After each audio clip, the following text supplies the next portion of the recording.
Good Friday morning, everyone, and thanks for joining us from the Ohio AgNet, the voice you know at the News You Trust studio, sponsored by the Grain Equipment Company, where innovation meets execution.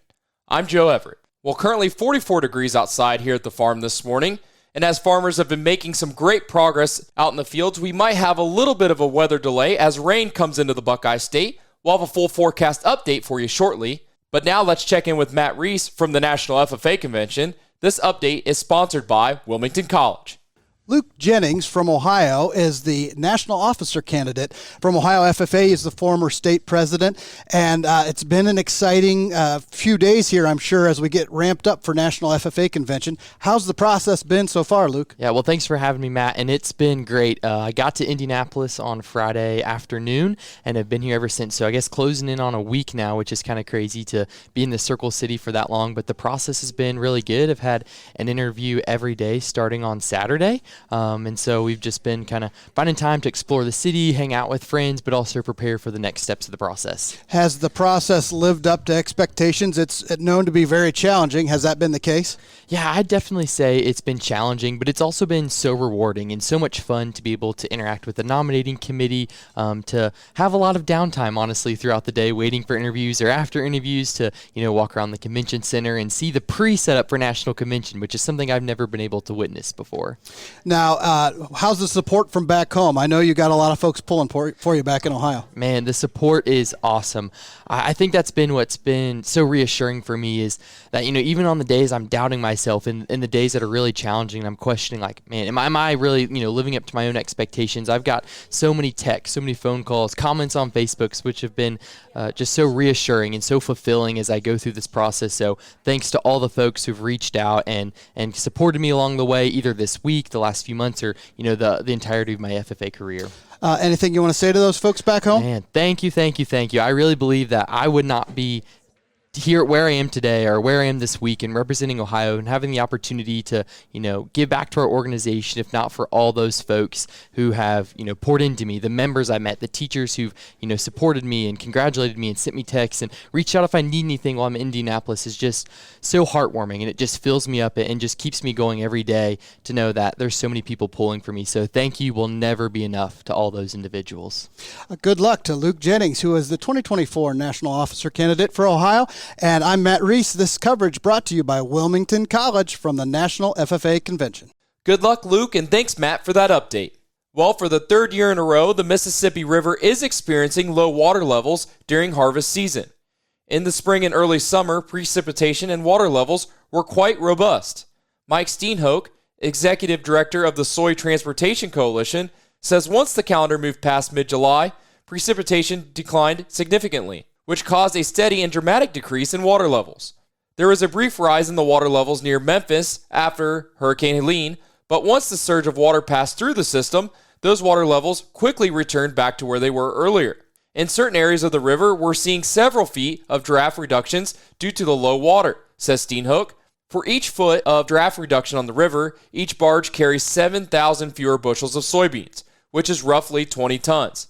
The draft is the distance between the water line in the lowest part of the hull. Stay tuned. We'll be back to take a look at today's weather after this. Did you know soybeans' #1 customer is animal agriculture? That includes Ohio's beef farms. Research from the Soy Checkoff found that U.S. beef operations use over 1.3 million tons of soybean meal every year. That's the meal from about 55 million bushels of U.S. soybeans. Essential protein, energy, and amino acids. High-quality feed for heart-healthy beef. Soybeans, feeding the industry that feeds us. Brought to you by Ohio's soybean farmers and their checkoff. Hi everyone, this is Dale Minio from the Ohio AgNet. For a quarter of a century, I powered my truck with biodiesel, traveling the state promoting agriculture. Biodiesel is a reliable, high-performance fuel that works in any diesel engine without modification. The best part is that with every mile driven, I'm fueling the economy, doing good for the environment, and supporting soybean farmers. Learn how using biodiesel can add value to every bushel of soybeans grown at soyohio.org. Now let's take a look at today's weather, brought to us by Seed Consultants. Simply better performance online at seedconsultants.com. Here's the forecast. We've got a little moisture trying to work through Ohio here over the next 24 hours. I'm Chief Meteorologist Ryan Martin. Let's take a look at that Ohio Ag weather update. Hit and miss is scattered showers, few hundredths to maybe half an inch tops. We'll see coverage at around 50 to 60% of the state. A little bit of lingering action past midnight in southern parts of Ohio, but still, overall, not a big deal for us. It may keep us out of the fields today in a lot of areas, but it's not a long-term delay. Why? Because high pressure is back for the weekend. Saturday and Sunday, high pressure sitting right on top of the Corn Belt and Great Lakes.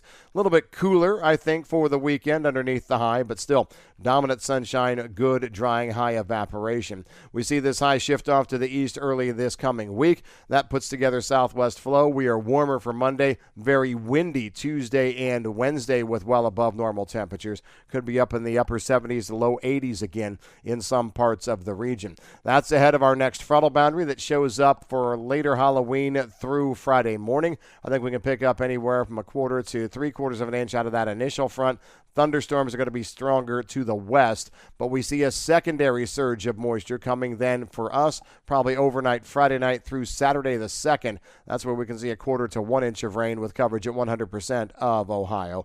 Behind that front, we dry down for the balance of the weekend on the 3rd and the start of the week of the 4th. Watching another weather system trying to come together in the northern Rockies that could show up middle of the week, probably 6th, 7th, somewhere in there. So we're going to watch that one closely.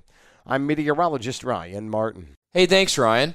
Well, mental well-being is a crucial issue in Ohio's farming community, with farmers facing stressors such as rising land prices, feed, and fuel costs, along with uncertainty about farming's future. A survey of over 600 Ohio farmers found that 44% needed mental or emotional health care in the past year, but many face barriers in seeking help. Time constraints, inconvenient provider hours, and long distances to services were significant obstacles. Financial concerns and a lack of understanding from healthcare providers also deterred access to care. Despite these challenges, over 70% of the farmers reported feeling resilient in the face of stress. To support them, the Ohio Agricultural Mental Health Alliance is working to expand resources, reduce the stigma, and improve access to mental health services tailored specifically for the farming community. To learn more, you can find this full article at ohioagnet.com. Now let's check in with Dave Russell for the Fall Agronomy Update. This week on the Pioneer Fall Agronomy Update, Pioneer Field Agronomist in Western Ohio, Gabe McQuinney, says while fall is a good time to pull soil samples, dry soils this fall could affect the outcome. I want people to just be aware that we could see some differences in some of our soil test results versus the past due to the dry weather. That does concern me because we do have to have some recycling of the nutrients from plant materials after harvest or prior to harvest. And a lot of that is driven by rainfall. And much of our area had some rainfall from the past hurricane here, but some areas got very insufficient amounts as well, which could affect the outcomes of some of these soil tests. Gabe says if you are in a dry area, you could wait on a rain before pulling samples. Yes, I would like to get it done. If you've had adequate rainfall, I'd say move forward. If there's any doubt in your mind, I think we ought to consider waiting for a rainfall just to make sure we're getting good, accurate results. Pioneer Field Agronomist in Western Ohio, Gabe McQuinney. That's this week's Pioneer Fall Agronomy Update. For my complete interview with Gabe, go to ohioagnet.com and click on Featured Audio. I'm Dave Russell. Hey, thanks, Dave. Well, U.S. dairy farmers are staying strong and resilient in the face of H5N1 influenza outbreaks, while advancing in policy areas like nutrition and milk pricing. Those remarks came from the National Dairy Promotion and Research Board Chairman Randy Mooney at the organization's annual meeting in Phoenix. The meeting was held jointly with the National Dairy Promotion and Research Board and the United Dairy Industry Association. With everything we do, the future is going to take a level of cooperation and coordination from all of us, said Mooney, a Missouri dairy farmer. We've had that, but it's going to take more than we've ever had. In the past year, dairy producers have grappled with HPAI and the delays in the Farm Bill that expired in September, even as milk prices have risen and consumer demand has stayed strong.